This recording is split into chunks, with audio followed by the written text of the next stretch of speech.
Though there are plenty of fictional board games to make rules for, what about the real games? Who is thinking about those poor, neglected real games? Won't somebody please think of the children? Today I'll be looking at a real-life game that has potential but could use some updates to make it more playable.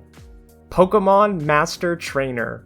A game that may not be the very best, but it is like no board game ever was. Distributed in 1999 by giants Hasbro and Milton Bradley, it relies entirely on the charm of Pokémon, but falls into many of the classic board game pitfalls. But what you get in the box is very impressive. Pogs for every Pokémon available at the time. It's already doing more heavy lifting than Pokémon Sword and Shield. Hello darkness, my old friend. It has all of these fantastic components to work with, so the problem is entirely with the rules, which is why I will be adding a few new pages to the Master Trainer rulebook. I haven't changed anything with the board, pogs, or cards, so the homebrew rules I have can be used today to play what is hopefully a more enjoyable run-through of the game.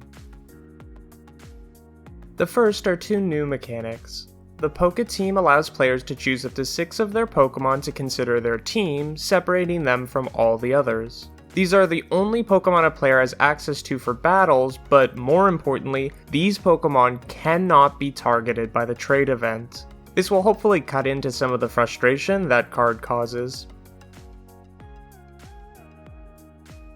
Next, we have Super Effective, which takes Pokémon types into account during battling, which is explained more on page 3. Then, I have 2 revamped rules, the first of which is for catching.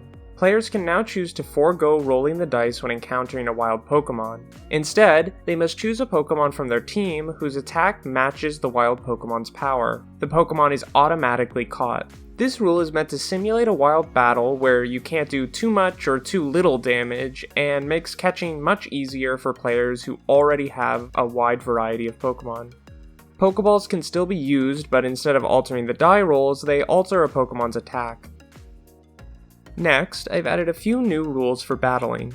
As indicated by a Pokémon's type, not the attack's type, a Pokémon can gain a +3 or -3 in battle. What a Pokémon's type is and how it interacts with others can be found on a site like Bulbapedia, but let's face it, anybody playing this board game has all the type interactions memorized. In addition, evolved Pokémon can use the weaker attacks of their pre-evolved forms. This would be useful in matching numbers for the new catching rule I just discussed.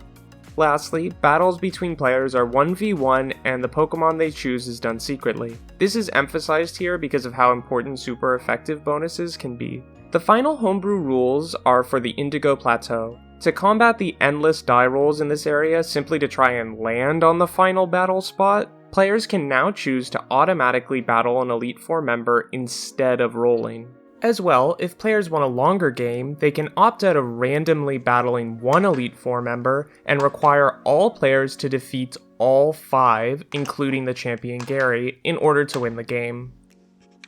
And there we go! A few small additions to include some more strategy and remove a few frustrating moments from what could be a really fun game. Thank you for watching this short look at a real game while I prepare our next deep dive into the fantasy fun world of fictional board games.